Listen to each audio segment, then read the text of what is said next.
अभिनेत्री सुकन्या मोने सध्या अनेक सिनेमांमधून आपल्या भेटीला येत आहेत। त्यांच्या अभिनयाची कायमच प्रेक्षकांमध्ये चर्चा असते। याच सोबत चर्चा असते ती त्यांच्या वैयक्तिक आयुष्याची। संजय सुकन्या यांची लेक जुलिया सध्या परदेशात शिक्षण घेतेय।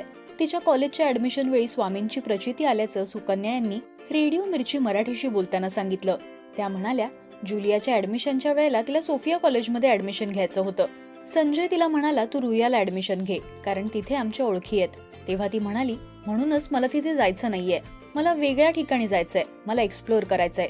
3 वाजता त्याच दिवशी ऍडमिशन काउंटर बंद होणार होतं। फायनली 2:45 वाजता संजय म्हणाला, बरं घे चल ऍडमिशन। ती म्हणाली, आता काय उपयोग, 3 वाजता बंद होणार आहे काउंटर। मी म्हणाली, हा ऍडमिशन घे म्हणालाय ना, मग आता चलच। चंदनला म्हटलं गाडी काढ।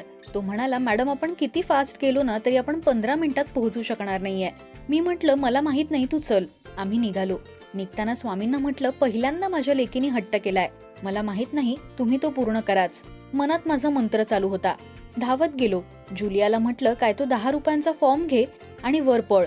आणि ती वर उभी होती। ती आम्हाला बोलली, सावकाश या, सर्व्हर डाऊन आहे। 3:26 ला आम्ही तिथे पोहोचलो आणि 3:45 वाजता सर्व्हर ऑन झालं आणि जुलियाचं ऍडमिशन झालं।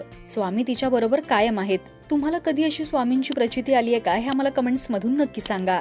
मराठी सिने विश्वातील बातम्या, अपडेट्स आणि गॉसिपसाठी तुम्ही सबस्क्राईब करा राजश्री मराठी।